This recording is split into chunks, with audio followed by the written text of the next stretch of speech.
May option na kaagad. Kapatid, paano pa magsasaksis niya? Kung puro simula ka, walang nagtatagumpay na puro simula. Huy! Talagang bago ngayon, kapatid.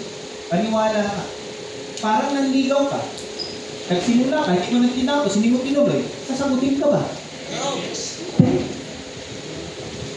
Kaya kapatid, tanda mo lagi. Dapat dito, nakita mo ang Acentra. Maganda. Huwag ka na magbigay ng option. Oh, ngayon, mas maganda. Pag-usapan natin ng option para makita mo comparison. Next. Employment, ang problema sa atin, galing na tayo sa maganda, bumaba ka pa. Tama. Galing ka na sa tama, pumunta ka pa sa balik. Sino dito nakaranas ng balik sa probinsya? At yung Katri kung tawagin, tama ba ako? Tama? Yes. Sakit sa likod, tama ba Katri? Tama? Tapos pag marami pa kayo, yung unang, dalawa kayo. Tama? Pag may putong kapatid mo, nakakawaan na. Tama ba? Kasi sa probinsya, putuhin ka. Yes. O, tama? Ako, naranasan ko ulit kasi yan. Okay, kapatid, gusto ko maintindihan nyo. Kasi ako galing sa employment, taga-abroad pa ako. Gusto ko maintindihan nyo. Next. Pag nagtrabaho ka, may sweldo ba? Yes. May sweldo? Yes. Magkano lang minimum? Gusto ko ipaliwanag to para maintindihan nyo ha. Magkano lang minimum pag sweldo? Hindi ko na nilagay, baka pakita mo. Okay, next. Ngayon, ang sweldo, babawasan ba? Yes. Ano yung babawas? Yes. Kuryente, tubig, wifi, mamaya na yung pagkain. Bills muna. Tubig, kuryente, internet, ano pa? Marami. Dito pa lang, bawas na. Tama ba ako? Yes. Tama nyo, bawas na. Okay, next. Bawasan pa ba ng SSS? Yes. Bawasan pa. Next, bawasan pa ba ng pag-ibig? Yes. Intik ng pag-ibig yan. Dito sa Pilipinas, binabayaran. Tama ba ako? Loan. Tama niyo po ba ako? Yes. Next. Transportation. Yes. Namasahe ka. Kapag dalaw lagi, nasa maganda ka na, nasa magaan ka na. Kumuha ka na ba ito? Pinupong mo sa ulo mo. Tanga ka ba? Nakuha? Next. Oh, una. Pagkain, lakas mo pag lumamon. Hindi mo si sweldo mo. Tama? Hindi kasi dalawang rice. Nakuha. Dito pala, ubus na yung sweldo mo. Ang matindi nito, takay mo lang, after 3 hours, tayo ka na naman. Ang merenda ka, ang merienda mo, kanin, Diyos mo.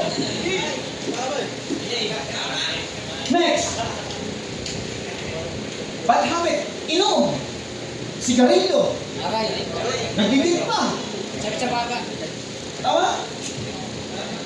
Kapatid, yun isa sa problema. Sa sweldo mo pala, ubus na. Nansisikso ka. Hoy! Ano yan? Bawal yan! Ako eh ngayon bawal eh. Gusto nyo eh. Kakuha niyo po ba ako, kapatid? Yes. Marami. Tingin mo, kasya? Hindi. Ngayon, kung babae pa, mas mahal pa ang baba, mas mahal pa ang gastos ng babae, may pulpo na. Mayroon kung ano-ano, pinapatong, tama ba ako? Yes! Mayroon pa dito, buwan-buwan. Yes! Ako ha? So pag babae, kulang to. Ulang! Ito matindi. Gumigimik pa. Hoy! Ito matindi, tumatakas ako. Wow! Kunyari pumunta sa kamag-anak, yung pala nagpipag-inom ba? Ay! Patay ka! Ako ha? Marami dito, hindi totoo.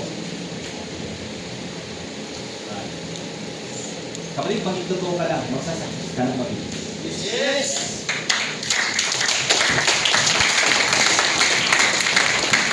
Minsan kasi,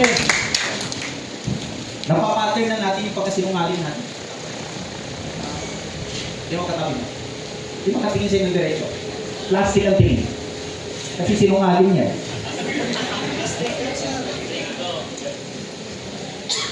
Pero kapatid, tao lang din naman tayo. Pero pwedeng baguhin. Kaya tapikin yung katabi mo, magbago ka na. Huwag mong lakasan. Balikan mo, patikin mo rin siya. Mas lakasan mo, magbago ka din. Next. Yeah. Ano pa ba yung mga others natin? Marami pa. Tama ba? Bibili ng damit. Bibili ng pamporma. Lilo mo. Tama? Bigay sa pamilya. Yung mga negatibong pamilya. Tama? Hindi lang binigyan ng pang-Christmas ngayon. Galit na sa'yo. Ang takay mo na dyan sa Manila. Tama? Hindi ka naman mo papadala. Amay. Tama? Umuwi ka na lang dito. Mag-abroad ka lang. Magtrabaho ka na lang. Naku ha. Kapatid, bakit ko pinakita ko? Para maintindihan mo, yung hindi pa nakaranas na magtrabaho, dapat ma-realize mo na ito. Sa mga nagtatrabaho naman, please, huwag ka nang bumalik. Nandito ka na, tapos babalik ka pa dyan, tanga ka.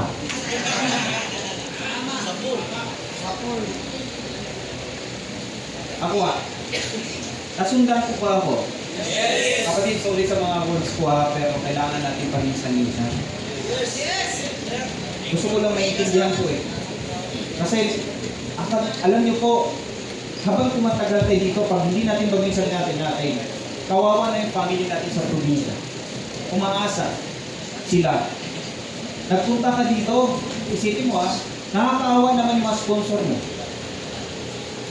Makinig po, dito lang kayo titingin sa akin. Sabi ko dito lang kayo titingin.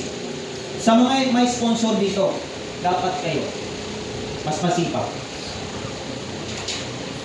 Sa mga may sponsor dito, dapat kayo masigasig. Mahiya naman kayo. Pinamasayahan pa kayo galing probinsya, pina-aeroplano pa kayo. Kapal ng mukha mo. Nag-aeroplano pa pa. Nakuha ang mukha mo. Kapag dapat maintindihan natin. Ang hirap mga abroad. OFW po ako. Sobrang hirap. Dito, nilibre ka na, hindi mo ka mag-anak. Dapat seryoso ka. Hindi ka papatay-patay. Hindi matigas sa ulo mo. Hindi ka pasaway. Sahab. Tama ba? Yes. Kapatid, pinakita ko to. Dahil pag nahirapan ka, nasa sentro ka na. Ituloy mo na. Yes. Dapat hindi ito yung option mo. Tama ba? Yes. Ito pa problema. Next. Ito po ang option. Maging OFW. Kapatid, ako po mismo. OFW. 7 years ako na walang uwian. Dire-diretso. Walang uwian. Nasa abroad ako. Ito hindi alam ng iba to. Gusto ko lang ikwento. Ako yung nag-abroad. Bata pa lang ako. Mayroon akong girlfriend noon. 8 years kami. 8 years. Matagal. Matagal. Ngayon, isipin niyo po, nasa abroad ako. Yung kalahati ng sweldo ko, pinapadala ko. Saya-saya niyan, no? Lahat ng sweldo, dahil mga mo Padala mo. After 1 year, sabi ng kapatid ko, buntis daw. Hindi ako naniniwala na una. Ngayon, kinausap ko, totoo nga. Kapatid, alam mo, nagtatrabaho ako, hindi ako parang lumulutang ako. Bakit po? Hindi ako nanghinahin sa kanya, nanghinahin ko sa pinadala ko. Bakit po? Hirap na hirap kami doon. Naloko pa kami dahil pinirmahan kontrata. 8 hours, 12 hours pala kami magtatrabaho. Kaya nga po, kaya sobrang hirap maging OFW. Kaya nga kapatid, kung ikaw planong mag-abroad, is wag na. Bakit? Yung kikitain mo dito, mas maliit pa kikitain mo dito kaysa mag-abroad ka. Una, nawala mo doon. Next. Mauhomesick ka. Mauhomesick ka. Ay! Sorry po. Tawag na po ako. Mauhomesick ka. Iyak ka, kaysa laki ka iyak. Tutuloy yung luha mo. Dito to. Pag may namatayan ka, hindi ka makauwi dahil may kontrata ka. Pag nakatagpo ka pa ng amo na salbahe, kawawa. Pag nakatagpo Takbo ka pa ng Pilipino, kapong Pilipino, sila pang hihila sa pababa. Mas mahirap kasama ang Pilipino kaysa ibang lahi. Pag nasa abroad ka. Kapatid, mamamsik ka, next. Oras nasasayang. Tatanda ka to. Next. Resibo lang matitira sa'yo. Totoo yun, dadaan lang. Ang masakit pa, wala ka lang ng sweldo. Masama pa ang loob ng pamilya mo dahil kulang pinapadala sa'yo. Ang masakit pa, hindi pa tsaka sila pag-text, tatawa pag malapit ang sweldo. Pero hindi nila alam kung ano yung kalagayan doon. Mas masarap pa ang kinakain ng mga paminaw sa Pilipinas kaysa sa amin po. Sanay kami sa kamatis. Sanay kami sa itlog. Yun doon lang. Kasi tipid na tipid. Samantalang mahal mo sabi sa Pilipinas, Diyos ko, hindi nagtitipid. Nakuha. Next. Marami nasisirang family. Nakuha. Kapatid, ayaw natin maging growing family. May oportunidad, may nakita ka na, nandito ka na, bakit kailangan mo ng option pa? May ascender na magpapabago ng buhay. Next, kailangan pa ng iba. Imag-artista ako. Tama? Pwede. Kasi ang artista pwede naman sa lahat eh. Tama? Kaso ang kinukuha ngayon, wapag maganda, tingnan ka tayo mo, tingnan mo! Yun! Plastic mo! Ang plastic mo. Kapatid, pag artista ka next, kaya may talent ka. Tama. Next. Parang ka pang kumanta. Yes! Yun. Ang problema, nung ka kumanta, marunong ka pang sumayaw. Yes! Yun, may talent. Pwede. Tama. Okay, next. Yes! Parang ka mag-drama. Ako'y naniniwala, magaling ka mag-drama. Ang galing mag-drama kay Abdul. Dito naniniwala ako sa'yo. Galing mag-drama eh. Awa. Pero nasa pa-awa effect pa. Tama ba ako? Na-master na to eh. Nakuha. Next. Oh, kita mo. Tingnan mo tayo. Yun. Pasado ba? Pasado. Okay, kapatid. Tandaan natin lagi. Okay, last. Ito po yung mong gawin. Wala. Pwede ka maging content creator. Kaso ang problema, maraming gagawin. Ipakita na natin lahat, kapatid. Pag content creator ka, ito ba kailangan? Kailan ba to? Yes. Kailan ba ng gamit? Yes. High-tech ba dapat ang gamit mo? Yes. Ngayon, labanan, high-tech na eh. Tama ba ako? Yes. Ito yung pinaka ano po, dito. Mauubusan ka. Tama ba ako? Yes. Marami na nag-try na mag-vlog. Next week, wala na. Tama? Hindi nagtuloy-tuloy. Ngayon, kaya naman ang skills. Yes. Kaya ba creative, yung meron kang may editor ka, lahat. Gastos din ba to? Yes. Mahirap din ba to? Yes. Ito pinakamaganda. Pwede mo gawing option to. Kung gusto mo, tumalong ka sa building, viral ka. Tama. Magpasagasa ka, viral ka.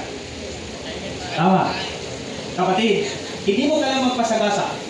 Hindi mo kailangan tumalon sa building. Hindi mo kailangan magpaharap. May asentra, magaan, nakaupo ka lang.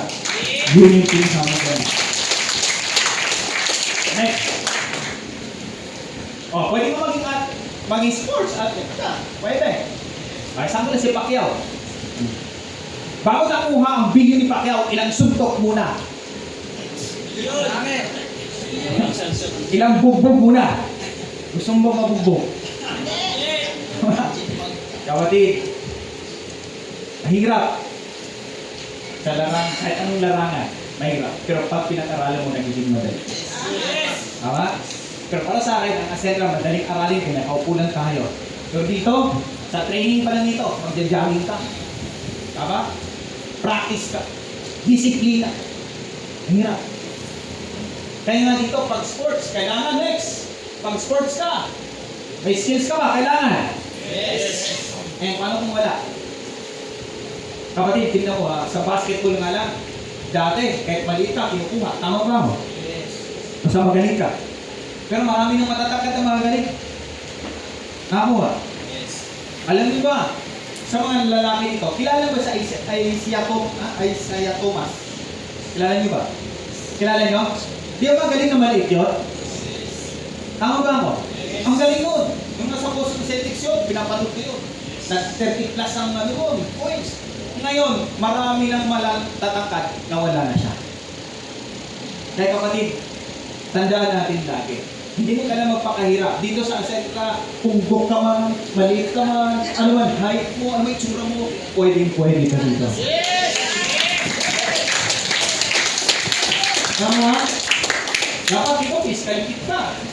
Dapat ito, malakas ka. Tama? Kaya kapatid, hindi mo na kailangan ito. Dahil nandito ka na. Next. Yan. Ito na, kapatid. Ang problema sa atin, ito, makinig kayo ha. Yes.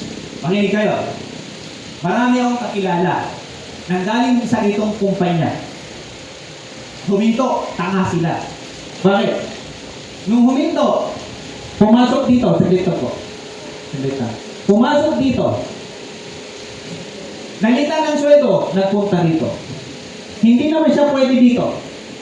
Hindi siya pwede dito. Ngayon, hindi rin siya pwede dito. Hindi rin siya pwede dito. Ito yung pinasok. Nung pinasok, nalugi. Nung nalugi, balik ka na dito. Dito, tumanda na lang siya. Ayaw natin ang gano'n. Malinaw. Yes. Ipakita na natin itong huli. Yan. Huling sandali.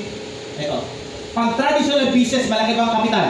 Yes. Ulitin ko, pag traditional business, malaki ba ang kapital? Yes. Malaki. Million, kung gusto mo kumita ng million. Tama ba? Yes. Ngayon dito sa atin, malit na halaga, pero pwede kang kumita ng malaki. Tama ba ako? Yes. Tama? Dapat ito yung ma-realize, ito dapat maisip mo kapatid. Dapat ito yung paliwanag mo sa prospect mo, sa mga bago mo. Mga bago mong member mo. Kaya para mas maintindihan, ulitin ko, ako'y galing sa traditional business. Nasa abroad ako po yung kauna-una may computer shop. Ito ka para mas maintindihan nyo. Ako po yung isa sa kauna-una may computer shop sa Cabanatuan City, sa Gracia. Mayroon po 81 units, I think 85 units na computer. Marami. Utang sa bangko yun kasi ang OFW pwede mag-loan. Malay, million ang kapital. Million. Pero wag ka kapatid. Noong 2010, nausang cellphone, wifi, lahat sara. Sinara. Lugi na. Ang matindi nito, walang ipon. Bakit po? Pag kumita ako, dagdag ng unit, dagdag ng unit, dagdag ng unit. Noong nausang cellphone, shutdown. Ubos. Mahirap mag-traditional business. Mahirap. Meron din akong fitness gym. Meron din ako. Ang problema, ang hirap kumuha ng instructor. Kasi instructor, liligawan na yung babae. Nung liligawan, hindi yung babalik yung babae. Ang lagi lang ina-assist yung babae. Pero ang lalaki, hindi. So po, mahirap.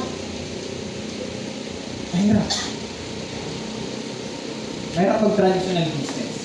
Ngayon, kamag-anak mo pabantayin mo sa negosyo mo, kukupitan ka. Kapatid mo, kukupitan ka. Nakuha? Mahirap ba to? Ang matindi, pag nag-traditional business ka, kapatid mo ang pinabantay. Next month, next year, kaaway mo na. Napansin mo si Gincho. Nag-away silang magkapatid. Kasi million ang... Kasi pinagkatiwala eh. Nakuha? Kaya mahirap kapatid. Dito, mag-iisip ka pa ng sistema. Tama ba? Yes. Tama. Yes. Ito, ang dami mong kakumpetensya. Ako, nag-start ako mag-negosyo ng computer shop. Nag-isa lang ako sa pwesto. Nag-iisa lang. After 6 months, 8 na kami. 8 na kami. Madaling gayahin kasi. Tama ba ako? Madaling gayahin. Pansin mo, nauso ba ang buko juice? Ang daming gumagaya. Nauso ba ang siomay? Nagagayahan. Tama ba ako? Kaya pansin mo ang siomay ngayon. ang gagayahan, harina na lang. Tama ba ako? Kung alam mo yung karne, kunti lang. Tama ba ako? Parang flavor lang. Kasi mo, kumain ka ng siomay. Tama si mo? Parang hindi mo nalasan ng karne. Nalasan mo yung tuyo. Tama. Dahil pag lagi kang bumili ng siomay, may tuyo ka na din. Okay. Calamities. Pansin mo pag gumagyo, dumintol, kawawa yung negosyo mo. Yes. Isa lang sumagot. Yes. Good. Okay. Naintindihan ba? Yes. Mahirap ba to? Yes. Mahirap. Yun yung ito. Galing ako dyan. Galing sa pagiging OFW. Galing ako sa employment. Mahirap. Madali po ang next.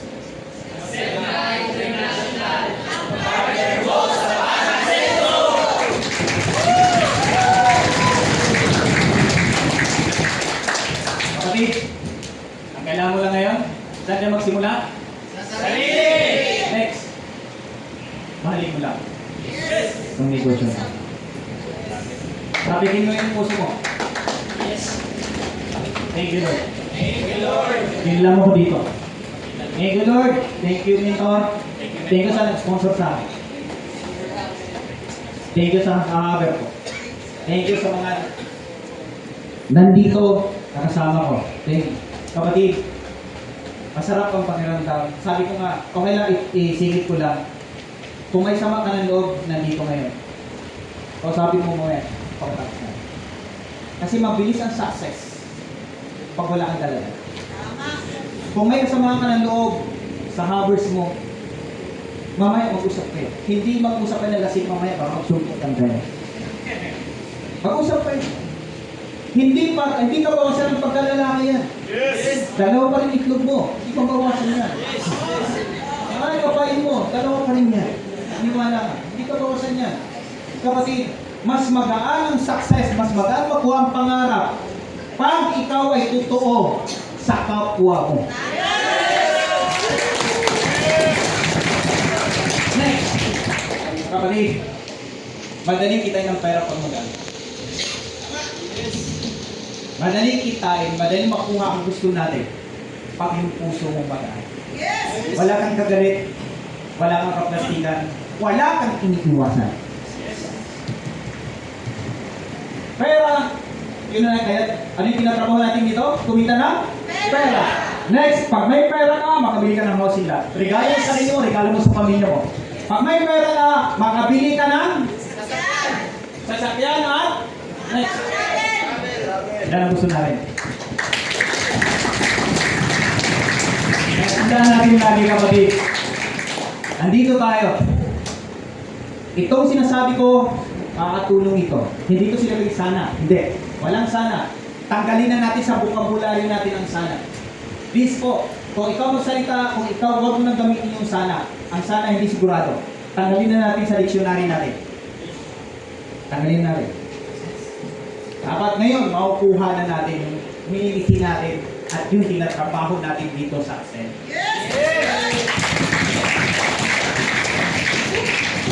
Kapatid, proud ka. Mahalin natin yung kumpanya. Pinakita ko na yung option. Ito na yung pinakamaganda ngayon. Ito yung pinakamaganda na gagawin natin para makuha yung mga pangarap natin para sa pamilya natin. Thank you.